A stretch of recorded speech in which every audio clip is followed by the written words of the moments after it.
Alright, today I'm going to do something that I have never done before.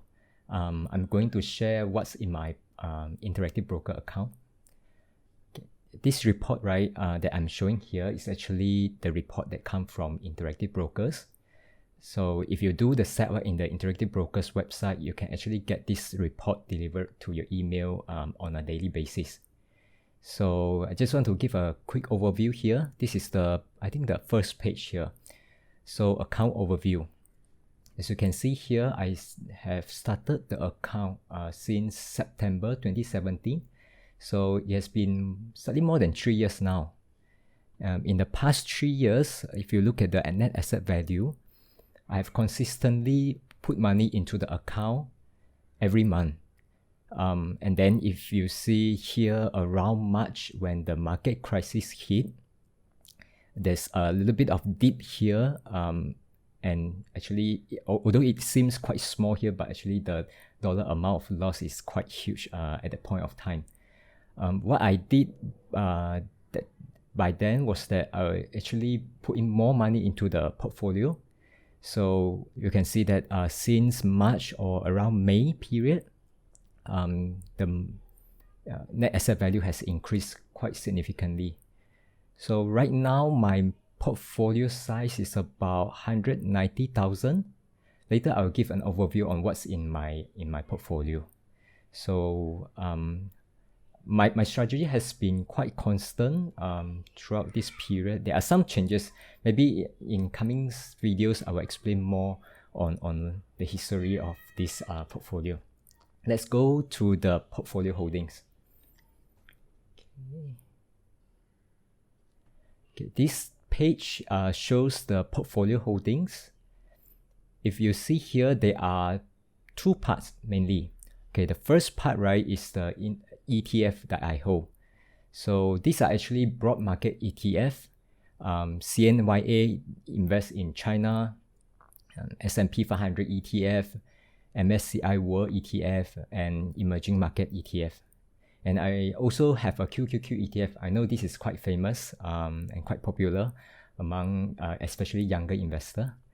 Then besides the ETFs, right, which actually constitute maybe less than half of my entire portfolio, is the single portfolio holdings.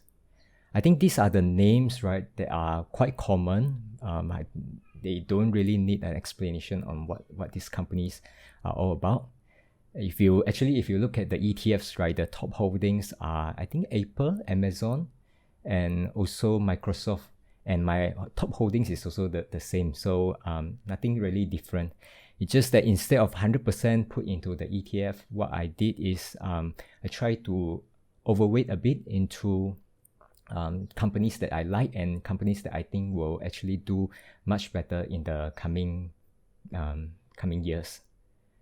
Okay, the third part is actually just the cash, and if you pay attention to the numbers here, it's actually showing negative amount. What it means is that I have invested more than the cash that I have here. So in order to allow this, right, you have to enable the margin trading.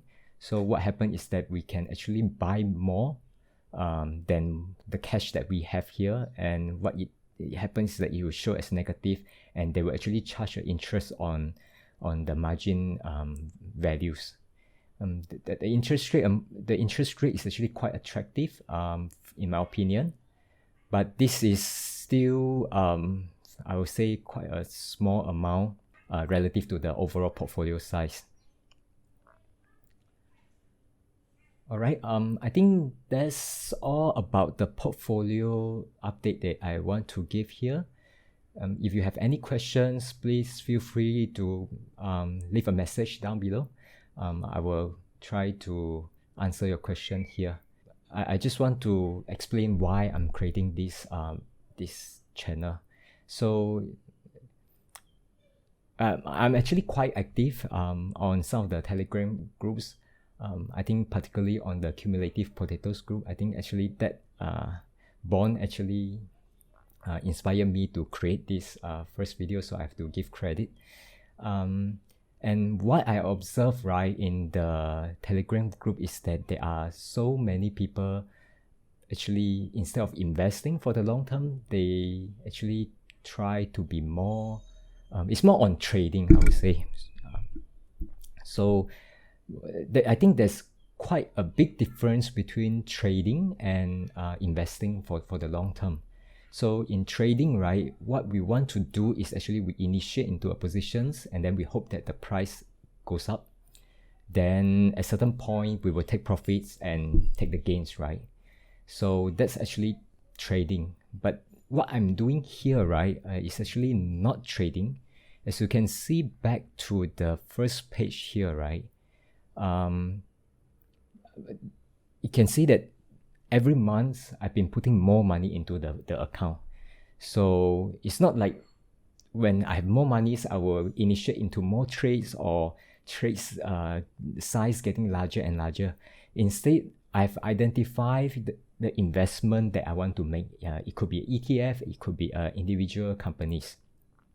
So what happened every month when I put money in, right, is that I will just allocate the monies into the companies that I already own.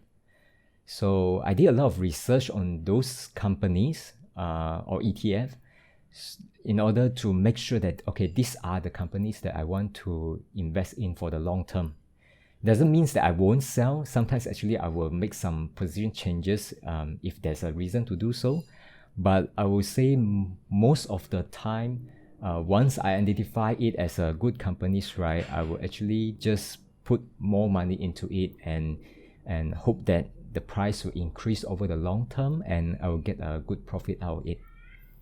So I will still continue this strategy and hopefully I can build my portfolio to become a larger portfolio. And I hope that long-term investing is something that interests you, and I create this channel just to gather people with the same interest so that we can exchange ideas and just maybe stay in touch with each other, especially during the hard time.